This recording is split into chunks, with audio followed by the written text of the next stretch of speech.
یہ جو ہم نے 4G اور 5G ٹیکنالوجی کے ساتھ کیا، اور اس کے بعد ہم جس طریقے سے ہم نہیں کہنا چاہیے، انسان جس طریقے سے، یہ یاجوج ماجوج سویلائزیشن جس طریقے سے ویدر کنٹرولنگ پیٹرنس کی طرف جا رہی ہے، اور جس طریقے سے کنٹرول کیا جا رہا ہے دنیا کے ویدر کو، اور اس کے نتیجے میں کس طریقے سے پرندے گر رہے ہیں، آلریڈی اس کے اوپر ریسرچز آ چکی ہیں کہ 5G ٹیکنالوجی کو جس جگہ پر آن کیا گیا ہے وہاں پر ہوا میں اڑتے ہوئے پرندے بھی زمین پہ گرنا شروع ہو گئے ہیں۔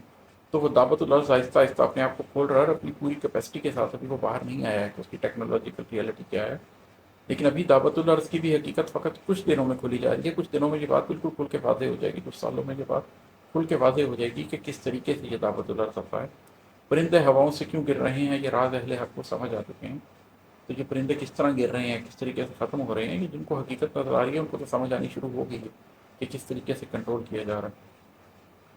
اور ہے کہ ابھی مشرقی سرزمینوں پہ شب ہے، تبھی اس حقیقت سے اندھی ہے دنیا۔ ابھی مشرقی سرزمینوں پہ شب ہے، تبھی اس حقیقت سے اندھی ہے دنیا کہ مغرب سے سورج نکل بھی چکا ہے، کہ باندی سے آقا جنم پا چکے ہیں۔ مشرق میں کہہ رہا ہوں اس مشرقی تہذیب کو جس کے ہم نمائندے ہیں، اور مغرب میں اس کو کہہ رہا ہوں اس مغربی تہذیب کو جس کا نمائندہ ویسٹ ہے۔ تو جو سورج کا مغرب سے نکلنا ہے، میں اس کو اس معنی میں نہیں دیتا ہوں کہ سورج ایکچولی مغرب سے جا نکلے گا۔ اس کا مطلب یہ ہے کہ ایک زمانہ تھا کہ زمین، سورج اس مشرق سے نکلا تھا۔ جیوگرافی کو ہم سمجھتے تھے، ہسٹری کو ہم سمجھتے تھے، سوشل سائنسز کے پائنیئرز ہم تھے، میتھ کے پائنیئرز ہم تھے۔ مشرق علم کی بنیاد تھا۔ لوگ اس زمانے کے اسپین میں جب مسلمان وہاں پر حکومت کر رہے تھے تو یورپ سے لوگ وہاں علم حاصل کرنے کے لیے آتے تھے۔ لیکن اب سورج مغرب سے نکل چکا ہے، اب سب مغرب کی طرف دیکھ رہے ہیں، اب جو بھی نئی چیز اٹھتی ہے وہ مغرب کی طرف سے اٹھتی ہے۔ مغرب عروج پر ہے اور مشرق عروج پر نہیں ہے۔ لیکن ہماری سرزمینوں پہ کیونکہ ابھی شب ہے، ہم لوگ ابھی کیونکہ علم کے میدان میں بہت پیچھے ہیں، ہم معاملات کی حقیقت کو سمجھ نہیں رہے، تو اس وجہ سے ہم اس حقیقت سے اندھے ہیں۔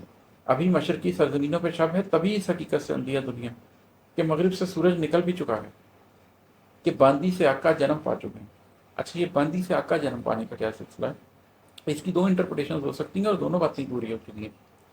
ایک تو یہ کہ یہ جو دنیا میں سروگیسی کا جو پورا کانسیپٹ آیا ہے وہ آخر کیا ہے؟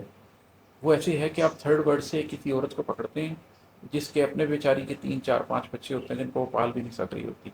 آپ اس کو چند لاکھ روپے دیتے ہیں اور اس کے نتیجے میں 9 مہینے وہ آپ کے بچے کو اپنے پیٹ میں رکھتی ہے، وہ آپ کے بچے کو جنم دیتی ہے، اور اس کے بعد وہ واپس اپنے اسی ٹوٹے پھوٹے گھر میں، اسی بستی میں واپس پلٹ جاتی ہے جس بستی کی وہ رہنے والی تھی ایک غلامانہ زندگی گزارنے کے لیے۔ اور وہ بچہ جس کو اس نے پیدا کیا ہوتا ہے